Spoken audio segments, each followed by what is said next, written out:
Ayo, jangan lupa bagi yang belum, tekan tombol subscribe, like, dan share.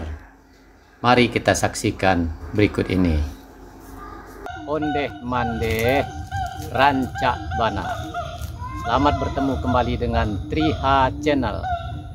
Kali ini kita akan membahas tentang larang pantang yang ada di hutan belantara atau di rimba raya. Bukan hanya di kampung atau di pemukiman dan di kota ada peraturan, tetapi di hutan belantara juga ada adab dan peraturan yang harus kita ikuti kalau ingin selamat di hutan belantara. Di hutan belantara itu ada dua macam hutan. Yang pertama yaitu hutan yang dibuat perladangan oleh masyarakat, yaitu tanaman-tanaman produktif. Sedangkan hutan belantara adalah hutan perawan yang belum ada orang berladang di situ, dan sekarang mungkin lebih populer dengan sebutan hutan lindung.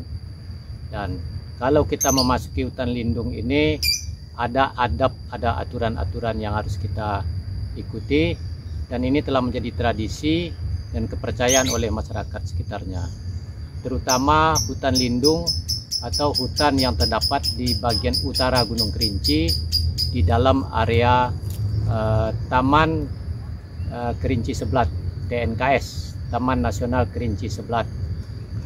Pengalaman saya tahun 71-an mengikuti berburu rusa yang dipimpin oleh Inyak Saidi, yaitu seorang yang telah ahli dalam berburu rusa.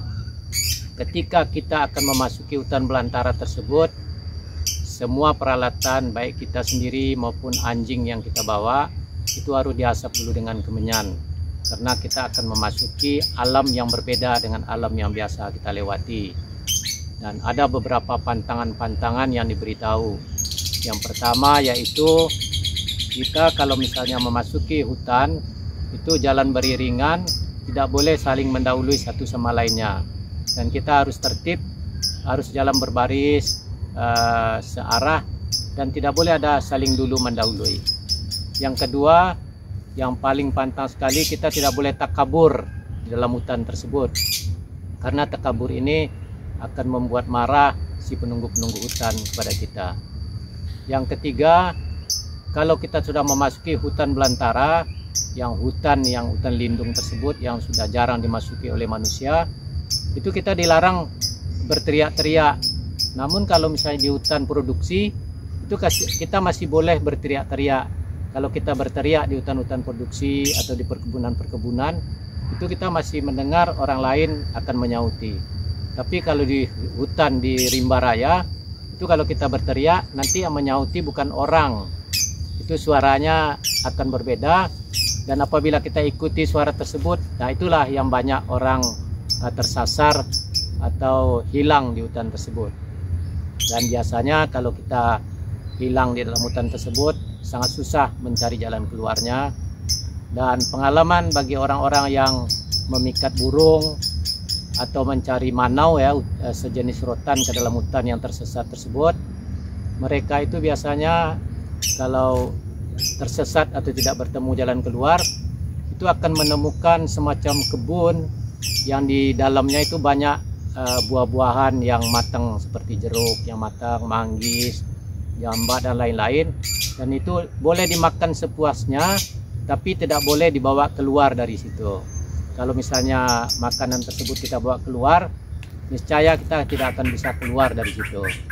Dan biasanya kalau bagi orang-orang yang tersasar atau tersesat di dalam hutan rimba raya itu, dia akan menyaru atau minta tolong kepada Inyak.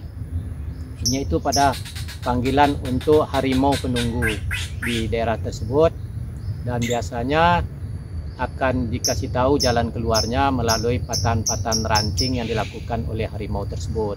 Setelah dapat keluar, maka kita biasanya akan terbebas dari kesesatan tersebut. Dan ada lagi cara-cara agar kita tahu arah kalau kita di dalam hutan belantara tersebut. yaitu kita akan melihat pohon-pohon yang besar seperti ini ya. Itu apabila kita melihat sisi yang banyak ditumbuhi lumut, berarti itu adanya arahnya ke barat. Kalau misalnya sisinya yang tidak ada lumutnya, itu berarti arahnya ke timur, ke matahari terbit. Itu adalah semacam kompas kita kalau di hutan belantara apabila kita tersesat. Setelah itu, binatang-binatang yang kita takuti di dalam hutan tersebut biasanya oleh orang-orang yang biasa mengarungi hutan, yaitu adalah beruang. Beruang itu adalah binatang yang tidak mempunyai adab dan dia menyerang tanpa ada aba-aba. Tapi binatang-binatang lain seperti harimau, gajah, ular, dan yang lain-lain itu adalah binatang-binatang yang beradab, dan apabila kita tidak mengganggu, dia tidak akan mengganggu kita, dan begitulah seterusnya. Dan di hutan belantara tersebut sudah tidak ada babi. Kalau babi biasanya dia hidup di hutan-hutan produksi karena dia akan memakan tanaman-tanaman yang ditanam oleh masyarakat di perkebunan tersebut. Sedangkan di hutan belantara tersebut sudah tidak ada lagi makanannya. Oleh sebab itu, maka babi-babi tersebut tidak sampai masuk ke dalam hutan belantara. Begitu banyak aturan atau adab yang ada di hutan belantara. Kalau seandainya kita akan membuat kemah atau bermalam di hutan belantara tersebut, yang pertama-tama yang tantangan yang nggak boleh kita lakukan ialah kalau kita mau mengambil air untuk dimasak, itu tidak boleh kita ambil dengan periuk atau wadah yang biasa tempat memasak, dan kita harus mengambilnya melalui gayung atau dengan wadah-wadah lain. Yang penting tidak boleh diambil dengan periuk yang bekas memasak. Yang kedua yaitu apabila kita membuat api unggun di dekat kemah atau dekat tempat tinggal kita tersebut, itu kita tidak boleh memanaskan telapak kaki kita di dekat api unggun tersebut. Itu pantang-pantangannya. Yang kedua, kita tidak boleh di dalam hutan tersebut menyebut bahwa kita, wah lapar nih, gitu. Itu nggak boleh. Kita tidak boleh menyebut bahwa kita lapar. Itu adalah pantangan-pantangan dari aturan dari nenek moyang kita yang biasanya terhadap harimau atau penunggu tersebut. Dan kalau kita misalnya akan mandi atau akan menggunakan air yang ada anak sungai di dekat tempat kita tersebut, kita harus mengambil dulu dengan tangan dan kita siramkan ke arah hulu air tersebut. Setelah itu baru kita lakukan misalnya cuci muka atau cuci tangan atau yang lainnya. Dan banyak di hutan belantara tersebut sungai atau kali yang jernih. Biasanya kan batu-batunya kalau di hutan tersebut kan penuh lumut ya, licin.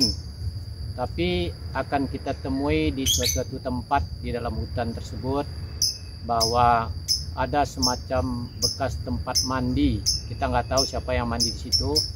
Airnya bersih dan batu-batunya juga bersih, seperti terpelihara. Kalau orang tua-tua kita menyebut dulu itu adalah tapiannya orang bunian. Orang bunian tersebut adalah sejenis, nggak tahu ya, makhluk kasat mata, tapi yang banyak menghuni hutan belantara. Dan kalau kita bermalam di hutan, itu kita akan mendengarkan irama alam yang sangat teratur dan sangat indah bunyinya. Di waktu sore, waktu maghrib, itu akan kita dengar semua jenis cacing yang ada di dalam tanah, binatang-binatang yang ada di dalam tanah itu akan berbunyi. Setelah agak malaman sedikit, mulai naik ke atas pohon, jangkrik-jangkrik sudah mulai berbunyi, dan binatang-binatang yang ada di pohon itu bunyi udah malam. Semakin malam nanti bunyi-bunyian tersebut semakin naik ke atas pucuk pohon. Dan jangan heran kalau di hutan tersebut pada malam hari kita akan mendengar bunyi-bunyian yang aneh-aneh seperti yang kita seolah-olah tinggal di perkampungan. Kita akan mendengar jeritan orang yang sedang menjerit, minta tolong. Ada yang mendengar orang lagi menangis, atau mendengar anak kecil yang lagi menangis. Persis seperti apa yang ada di perkampungan. Dan begitulah adanya hutan belantara tersebut, penuh misteri.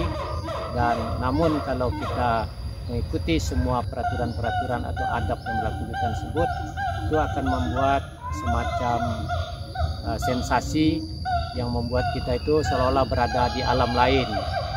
Begitu adanya kalau di hutan belantara. Dan sudah mendekati pagi, baru kita dengar burung-burung yang paling atas sekali dan bunyi. Dan ada pohon-pohon di hutan tersebut yang mungkin sudah disediakan oleh alam, itu tidak perlu dijemur atau tidak perlu dikeringkan, itu bisa langsung dibakar dan menyala untuk membuat unggun. Dan kayu-kayu tersebut hanya diketahui oleh orang-orang yang biasa hidup di hutan atau pendaki-pendaki gunung yang sudah profesional. Dan pohon-pohon tersebut banyak terdapat di hutan-hutan lembab atau di ketinggian yang udaranya sangat dingin. Dan pohon tersebut kalau kita bakar langsung nyala dan bisa dijadikan semacam api unggun. Demikianlah mungkin adab kita hidup di hutan belantara, bahwa di rimba raya pun ada aturannya. Kalau misalnya kita tidak mengikuti aturan-aturan atau kearifan lokal tersebut, maka kita sendiri yang akan menjalani siksaannya dan akan bisa menyasar dan tidak bisa keluar dari hutan tersebut. Mungkin di daerah lain juga mempunyai kisah-kisah adab hutan sesuai dengan kondisi di daerahnya tersebut. Namun yang saya ceritakan ini yaitu kondisi hutan yang ada di sisi utara Gunung Kerinci, yaitu di gugusan Bukit Barisan yang masuk ke dalam Taman Nasional Kerinci Seblat. Dan yang anehnya lagi, kalau di daerah sini, kalau ada orang yang tersesat atau menyasar dan ketemu dengan kebun-kebun yang berbuah ranum dan berbuah masak yang siap dimakan itu, dan orang tersebut akan mengatakan bahwa itu adalah kebunnya Mande Rubiah, kebun Mande Rubiah. Saya nggak tahu apa sejarahnya dan bagaimana latar belakangnya, sehingga orang yang menyasar di hutan tersebut, dia akan menyebut bahwa dia ketemu dengan kebun Mande Rubiah.